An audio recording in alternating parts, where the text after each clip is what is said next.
سمجھ لے کہ وہ صرف قرآن حدیث اور فقہ پڑھ کے دین کا میسج دنیا تک نہیں پہنچا سکے گا. ٹھیک، وہ مذہب کا میسج پہنچائے گا، مگر سننے والے کو حضور علیہ الصلوۃ والسلام نے دین کا جو میسج دیا، یا ایھا الناس انی رسول اللہ الیکم جمیعا، میں پورے نسل بنی آدم، پوری انسانیت کے لیے رسول بن کے آیا ہوں. کیا بات، اور جوامع الکلم عطا کیے. حضور علیہ السلام کے پاس اگر کوئی مریض آیا ہے علاج، تو حضور نے اس کو علاج بتا دیا. کیا بات، سبحان اللہ. آپ نے یہ نہیں کہا کہ میں تو رسول ہوں، مجھ سے آخرت کا مسئلہ پوچھ لو اور میں تمہارے سر درد کا علاج نہیں بتا سکتا. کیا بات، ہارٹ کا پیشنٹ آیا ہے تو حضور نے اس کو ہارٹ کا علاج بتا دیا. ٹھیک، جس مرض کے لیے کوئی دوسری زبان میں آیا ہے، جانور آئے ہیں اپنی بولی میں آ کے روئے ہیں، اب السنا کی مہارت ہے، حضور کسی انسٹیٹیوٹ میں تو نہیں سیکھے. کیا بات، تو صحابہ پوچھتے ہیں یا رسول اللہ یہ تو اونٹ کیا کہہ رہا تھا آپ سے؟ آپ نے فرمایا یہ مجھے یہ کہہ رہا تھا کہ میرا مالک بڑھاپے میں مجھ سے کام لیتا ہے اور مجھے خوراک نہیں دیتا، یہ مجھے ذبح کرنا چاہتا ہے. ٹھیک، بکری یا یہ ہرنی حدیث الغزالہ آتی ہے، یہ ہرنی آپ سے کیا کہتی تھی یا رسول اللہ؟ اب ہرنیوں کی زبانیں، پرندوں کی زبانیں، جانوروں کی زبانیں، اونٹوں کی زبانیں حضور جانتے ہیں. تو آپ نے فرمایا یہ مجھے یہ کہتی تھی کہ اس نے مجھے پکڑ لیا ہے اور میرے 2 بچے بھوکے ہیں، آپ ضمانت دے دیں، میں جا کے دودھ پلا کے واپس آ جاؤں گی. تو میں نے ضمانت دے دی ہے. کیا بات، حضور علیہ السلام نے ایک ٹوٹیلٹی کا کنسپٹ دیا. یہ تو ہیں معجزات، مگر معجزات سے ہٹ کر جو دین کا تصور کلیت ہے. اگر آج کے دور میں جب ایسٹ اور ویسٹ ایک گلوبل ولیج بن گیا ہے، کمپیوٹر سائنسز کی دنیا ہے، سائنٹیفک ڈیولپمنٹ ہے، ریشنل ڈیولپمنٹ ہے، کلچرل ڈیولپمنٹ ہے، ایکولوجیکل ڈیولپمنٹ ہے، میڈیکل ایسپیکٹس ہیں، فلوسافیکل ایسپیکٹ ہیں، سائنسز کی ہزارہ برانچز ہیں. آج کا طالب علم جب عقل اور علوم اور فنون کی دنیا میں بیٹھ کر اسلام کو ریزن کے ساتھ، عقل کے ساتھ، دلیل کے ساتھ، فلسفی کے ساتھ، لاجک کے ساتھ، سائنٹیفک ریزن کے ساتھ سمجھنا چاہتا ہے، اور اگر یہ سارے علوم ایک دین کا طالب علم یا ایک عالم یا اسکالر پڑھے بغیر اور ان کے بیسک سمجھے بغیر ایڈجسٹ کرے گا، تو ممکن ہے وہ مزہ کا خیز بات کر بیٹھے. اور وہ داغ اسلام کی تعلیم پر لگے گا، شخص پر نہیں. لہذا میرے والد گرامی نے جس طرح میری تعلیم ایک جامعیت کے ساتھ کی، اس کی حکمت بھی یہ تھی، اور میں نے آج تک زندگی میں اس عمل کو جاری رکھا ہے، اس فلسفہ زندگی کو کہ اسلام ایک ہماگیریت ہے، ایک ٹوٹیلٹی ہے، اور یہ سنت رسول صلی اللہ علیہ وآلہ وسلم ہے. تو میں نے اس کوشش میں اپنی بساط پر کمی نہیں کی کہ دنیا کا ہر سبجیکٹ جو کوئی اپیرنٹلی کوئی تعلق اس کا بنتا ہوا نظر آئے یا نہ، یعنی میں نے کتاب اسپیس اور ٹائم پہ لکھی ہے، ایسٹرو فزکس پہ لکھی ہے، expansion and creation of universe پہ لکھی ہے. میں نے اس میں یونیورس کی کریشن، ایکسپینشن اور بلیک ہول تھیوریز کے اوپر لکھا ہے. میں نے ایمبریولوجی پر لکھا ہے، ایمبریو کی باتیں کی ہیں، جینیٹک سسٹم پہ لکھا ہے، ہارٹ ڈیزیزز پہ لکھا ہے.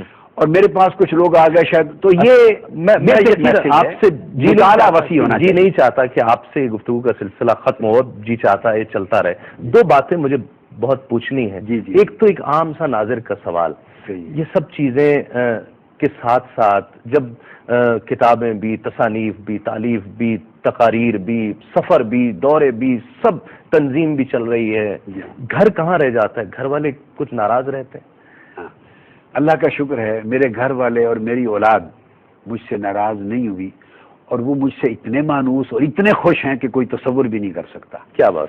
ٹھیک ہے، میں انہیں کوانٹٹی آف ٹائم نہیں دے سکتا، وقت کی کوانٹم زیادہ نہیں دے سکتا، مگر جتنا دیتا ہوں وہ کوالٹی میں محبت اتنی دیتا ہوں کہ وہ کمی وقت کی بھول جاتے ہیں. کیا بات. کیا بات. دنیا میں یہ بھی ایک پیغام ہے، درس ہے سارے لوگوں کے لیے. دنیا کے جس سفر سے واپس پلٹوں، میں اپنے بچوں کے لیے اور فیملی کے ہر فرد کے لیے، حتیٰ کہ دور کے ریلیٹیوز تک کے لیے بھی تحفہ لیے بغیر زندگی میں کبھی نہیں پلٹا. کیا بات. جس چیز کی ضرورت ہے، ٹوائز ان کے لیے میں لاؤں گا، کپڑے میں لاؤں گا، چاکلیٹس ہر قسموں کی جو ان کو مجھے پتا ہے لاؤں گا. تو جو کوالٹی ہے لو کی، افیکشن کی، ایک. اور نمبر 2، تھوڑا وقت ملتا ہے انہیں مجھ سے، زیادہ نہیں ملتا. انہیں معلوم ہے میری، ان کو یہ بھی پتا ہے کہ میں دنیاوی کاروبار میں تو اپنے آپ کو نہیں نا مصروف کی، میں تو دین میں وقف ہوں. صحیح. مگر جب وہ ملتا ہے تو میں باپ بن کے بچوں کی مجلس میں نہیں بیٹھتا، میں ان کا دوست بن کے بیٹھتا ہوں. وہ کنسرن پتہ لگ جاتا ہے، کنسرن ان سے کھیلتا ہوں. ٹھیک. میں میرے چھوٹے حسن اور حسین میرے بیٹے چھوٹے تھے، یا حماد ہے چھوٹے میرے پوتے ہیں، تو میں نیچے جانور کی طرح 4 زانو ہو کے ان کو اپنے کندھوں پر سوار کر کے کمرے میں چلتا ہوں. کیا اللہ ان کو زندگی، میں بتا رہا ہوں آپ کو، دفعہ ان کے ساتھ ریلیشننگ ایسی رکھی جائے ٹھیک کہ وہ بچے تھوڑے وقت میں زیادہ وقت کی جو کمی تھی وہ بھول جائیں. یہ بھی سنت رسول ہے. حضور علیہ السلام حسن اور حسین کو کندھوں پر بٹھا کے مدینہ کی گلیوں میں چلتے تھے. کیا بات. یعنی سنت رسول سے ہر چیز کا ہمیں ایک سبق ملتا ہے، مگر ہم اگر اس کی ڈیپتھ میں اتر اس کی روح کو سمجھنے کی ڈاکٹر صاحب، دنیا بھر میں آپ سے محبت کرنے والے بے شمار، جن کی محبت کا آپ سبق دیتے ہیں، آقا علیہ الصلوۃ والسلام سے محبت، جان سے بڑھ کر، اولاد سے بڑھ کر، مال سے بڑھ کر، زندگی سے بڑھ کر محبت، اس محبت کا یہ فیض کہ پوری دنیا میں آقا علیہ الصلوۃ والسلام کی وہ محبت کی تبلیغ جو آپ کر رہے ہیں، الحمدللہ اللہ رب العزت نے آپ کو ایسے آپ سے محبت کرنے والے دیے کہ جو آپ کے لیے ہر چیز نچھاور کرنے کے لیے تیار ہو جائیں. پوری دنیا میں یقیناً انسان ذاتی طور پر نہیں پہنچتا، الیکٹرانک میڈیا ہے اس کے ذریعے پہنچتا ہے. کیا سمجھتے ہیں ایک عام طور پر، عمومی طور پر الیکٹرانک میڈیا اور پرٹیکولرلی کیو ٹی وی کو کس طرح سے آپ دیکھتے ہیں؟ الیکٹرانک میڈیا کا بڑا رول ہے، بڑا رول ہے، اور کیو ٹی وی نے جو کردار ادا کیا ہے اس دور میں اسلام کی اشاعت میں، تعلیمات دین کے فروغ میں، اور محبت رسول کو پوری دنیا میں اور لوگوں کے قلوب اور اذان تک پہنچانے میں، میں سمجھتا ہوں کہ یہ رول ایک بہت بڑا تاریخی ریمارکیبل رول ہے. صحیح. اور اس کے ذریعے جو 24 گھنٹے مثلا ہمارے ہاں طویل ٹی وی کی سہولت ہے، مگر ٹی وی دیکھا جانے کے قابل نہیں رہا تھا. آپ مجھے اجازت دیں تو میں اس میں ایک چیز اور ایڈ کر دوں تاکہ وہ ساتھ آ جائے. آپ تو تقریباً کم و بیش پاکستان کے باہر کے چینلز پر بہت زیادہ کام آپ نے کیا، آپ کے خطابات، آپ کی اسپیچز پہنچتی ہیں. کس طرح فرق کیسے دیکھتے ہیں کیو ٹی وی میں اور ادر چینلز میں؟ آپ ایک بیسک سمجھ لیں کہ ایک بنیادی فرق اگر سمجھانا چاہوں تو وہ فرق یہ ہے کہ کیو ٹی وی 24 گھنٹے ایک مشن کے ساتھ کام کر رہا ہے. کیا بات. اور اگر 24 گھنٹے کیو ٹی وی چلا رہے تو ماں، بہن، بیٹی کوئی دیکھے، کسی کو فکر نہیں کہ کسی کے اخلاق خراب ہوں گے. یہ اخلاق سنوارنے والا چینل ہے. ٹھیک. باقی بہت سے چینل ہیں، اچھے پروگرام بھی دیتے ہیں، دوسرے پروگرام بھی دیتے ہیں، تو آپ کو پک اینڈ چوز کرنا پڑتا ہے کہ کون سا پروگرام دیکھا جائے، بچوں کے ساتھ کون سا نہ دیکھا جائے.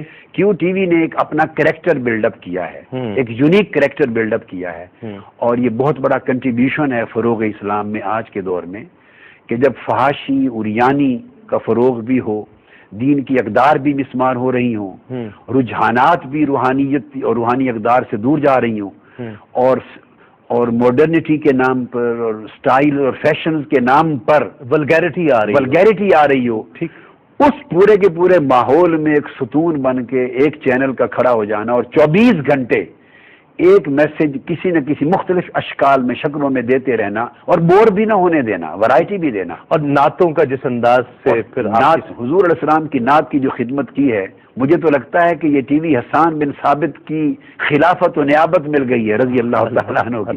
ہمہ وقت آقا علیہ السلام کی نعت ہے. اور حضور علیہ السلام نے فرمایا حسان بن ثابت رضی اللہ تعالیٰ عنہ کو کہ حسان، جب تک تو میری نعت پڑھتا رہے گا، جبرائیل امین تیرے پیچھے تیری تائید کے لیے کھڑا رہے گا. کیا دعا کی اللہم ایدہ بروح القدس. تو جو آدمی اس کام کے لیے اپنے وسائل وقف کرے گا، اللہ تعالیٰ جبرائیل امین سمیت اپنے ملائکہ اور آسمانی مخلوق کے ذریعے اس کی تائید اور نصرت فرماتا ہے. ڈاکٹر صاحب، آپ سے بہتر کون سی شخصیت ہوگی جس سے میں اس دور میں یہ پوچھ سکوں، یہ سوال کر سکوں کہ اس دور میں اسلام کے ان کون سی قدریں ہیں، کون سا شعار ہے، کون سا عمل ہے، کون سا فرض، سنت، فرض تو یقیناً آپ کی ہر شخص پر فرض ہے، کون سی ایسی چیز ہے، کون سی ایک ایسی چیز جسے اپنا لیا جائے تو ہم اس دور میں بہترین کتاب، بہترین رسول، بہترین امت ہونے کے باوجود ہم پیچھے ہیں، کون سی ایسی چیز ہے کہ مسنگ ہے، ہم وہ کر لیں؟ وہ کون سی قدر ہے، کون سا شعار ہے جو ہم مس کر رہے ہیں؟ آپ کے جواب میں اگر اجازت دیں تو میں اس کو ایک سنگل یونٹ بنا کے پیش کرتا ہوں، مگر 3 جز ہیں.